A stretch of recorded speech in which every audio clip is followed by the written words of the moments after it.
আমার অপারেশন করতে হইব, 20,000 টাকা লাগবে। তাহলে অফিস থেকে আসার সময় আমার জন্য আইফোন নিয়ে আসবে। মা, এখন তো আমার কাছে টাকা নাই, ব্যবসা লস খাইছি। তোমার মা আর নাই।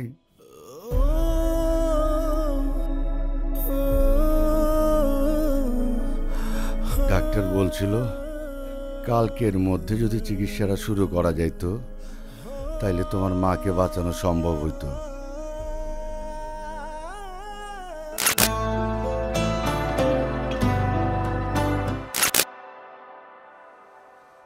শোনো, কালকে কিন্তু আমার বার্থডে, ভুলে যেও না আবার।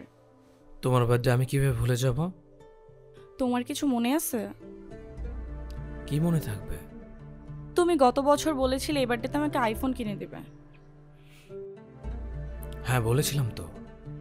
তাহলে অফিস থেকে আসার সময় আমার জন্য আইফোন নিয়ে আসবে, ঠিক আছে? আচ্ছা ম্যাম, নিয়ে আসবো। আর শোনো, হুম? মা ফোন দিয়েছিল, কালকে বিকেলে আমরা মায়ের বাসায় যাব। তুমি অফিস থেকে তাড়াতাড়ি চলে এসো, আমার কিছু কেনাকাটা বাকি আছে। আচ্ছা ঠিক আছে, চলে আসবো। তাহলে আমি এখন যাই। আচ্ছা, সাবধানে যেও, আর ফোন যদি না আনো বাসা কিন্তু ঢুকতে দিব না। আচ্ছা।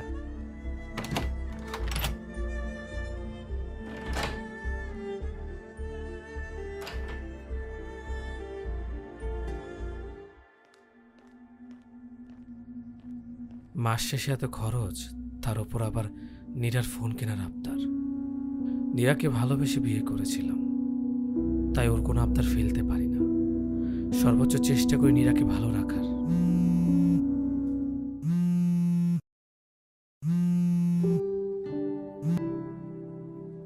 হ্যালো বাজান, কেমন আছিস তুই?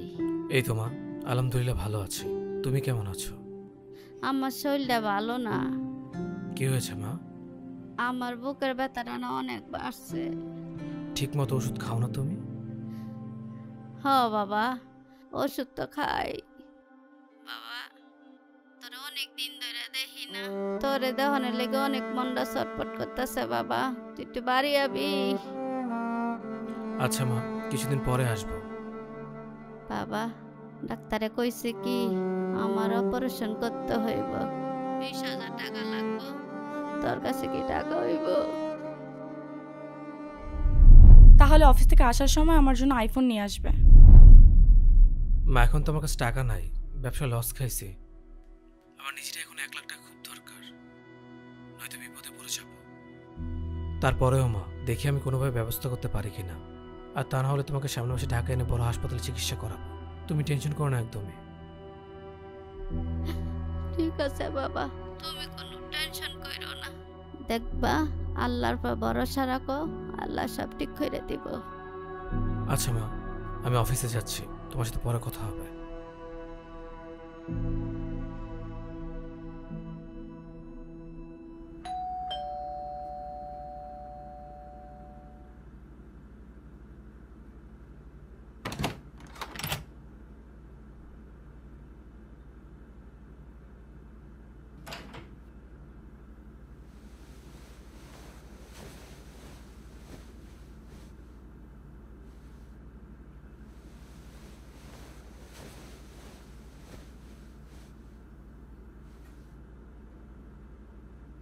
তুমি আমার জন্য ফোন আনোনি, আমি তো সারাদিন অপেক্ষা করলাম।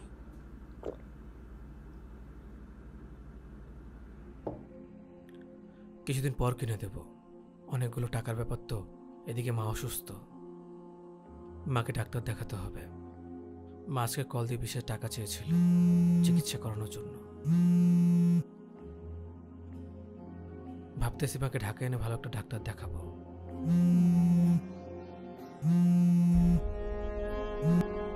তাই বলে তুমি আমার জন্য ফোন কিনে আনবে না? আম্মুকে কত বড় মুখ করে বলেছি তোমাদের জামাই আজকে আমার জন্য আইফোন কিনে আনবে। এখন আম্মু জিজ্ঞাসা করলে কি বলবো আমি? দিলে তো সবার কাছে ছোট করে। এখানে ছোট হওয়ার কি আছে নীরা? আমি তো বলেছি তোমাকে ফোন কিনে দিব। লাগবে না আমার ফোন।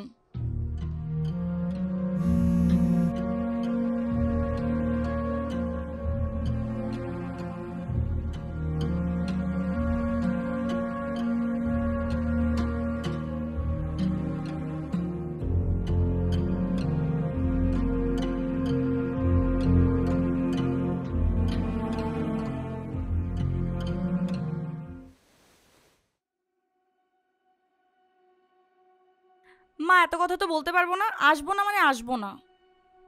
তোমাদের কথার অমতে গিয়ে বিয়ে করেছিলাম, তাই এই অবস্থা। দোষ তো আমারই। রাখলাম মা, কথা বলতে ইচ্ছা করছে না। সব কপালের দোষ।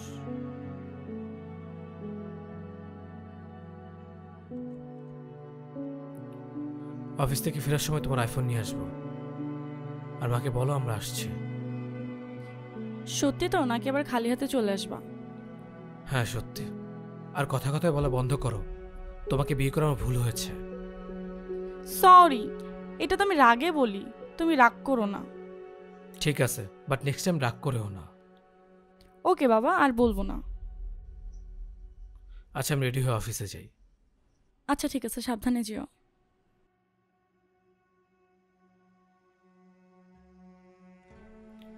মাকে তো কিছুদিন পরে ডাক্তার দেখানো যাবে, আগে নিডার ফোনটা কিনে দেই, নয়তো বাসায় গেলে আবার অশান্তি শুরু করবে। সারাদিন কাজ করে বাসায় গিয়ে কার অশান্তি ভালো লাগে?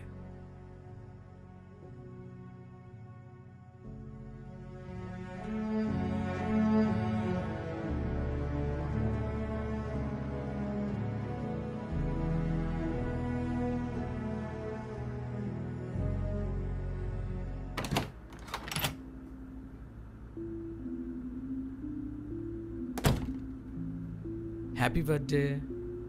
Thank you. কি হলো, বসে আছো কেন? যাও রেডি হয়ে আসো, কেক কেটে আমরা বের হব। তার আগে বলো আমার আইফোন আনছো? আগে যাও, তুমি রেডি হয়ে আসো, তারপর বলছি। রেডি হতে হবে না।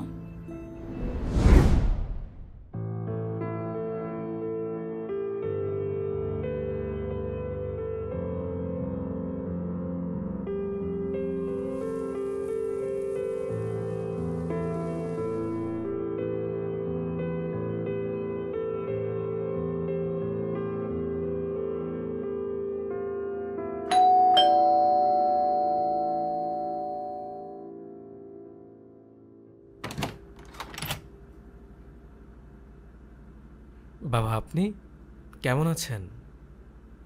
এই তো ভালো আছি, তুমি কেমন আছো?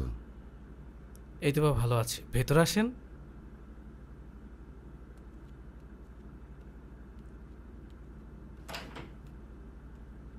নীরা, বাবার জন্য পানি নিয়ে আসো। বাবা মা আসেনি? মার শরীরটা এখন কেমন আছে?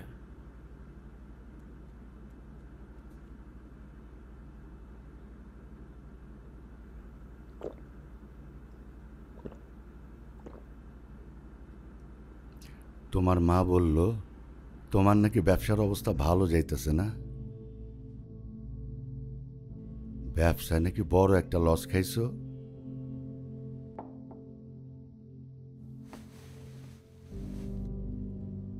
তাই তোমার জন্য এই টাকাগুলি পাঠাইছে।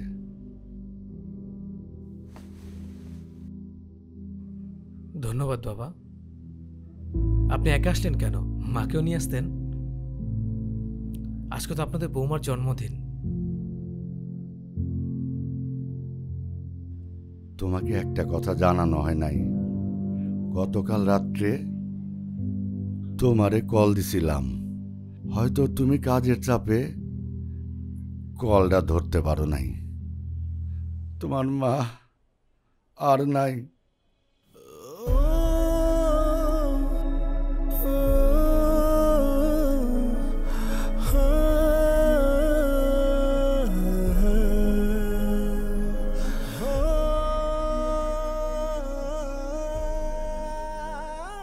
ডাক্তার বলছিল কালকের মধ্যে যদি চিকিৎসাটা শুরু করা যাইত তাইলে তোমার মাকে বাঁচানো সম্ভব হইত।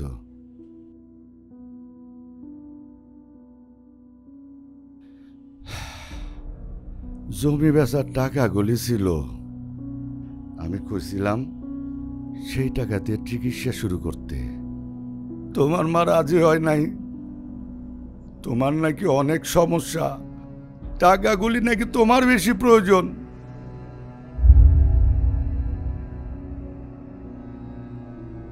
গতকাল তোমার মা এই দুনিয়ার মায়া ত্যাগ করছে, যাওয়ার আগে কইছে টাকাগুলি তোমারে দিতে।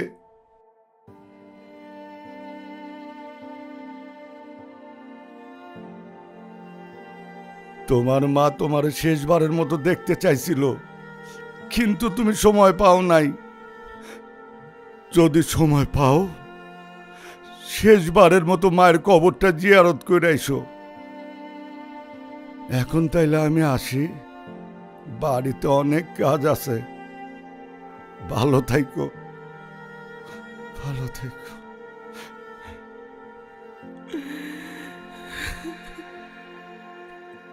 পৃথিবীতে আমাদের সবচেয়ে বড় আপনজন বাবা মা, কিন্তু আমরা বাবা মার প্রয়োজনীয়তাকে বিলাসিতা মনে করি। অথচ মা বাবার কাছে সন্তানের প্রয়োজনীয় গুরুত্বহীন চাহিদাটাও যেন সবচেয়ে গুরুত্ব বা প্রাধান্য পায়। তারা তাদের জীবনের শেষ সম্বলটুকু দিয়েও সন্তানের ভালো চায়। রাজ্যহীন বাবা মারও চায় তার সন্তানকে রাজকুমারের মতো রাখতে, কিন্তু সন্তান যখন রাজকুমার হয়ে যায় তখন সে প্রথমে তার বাবা মাকে অপ্রয়োজনীয় মনে করে।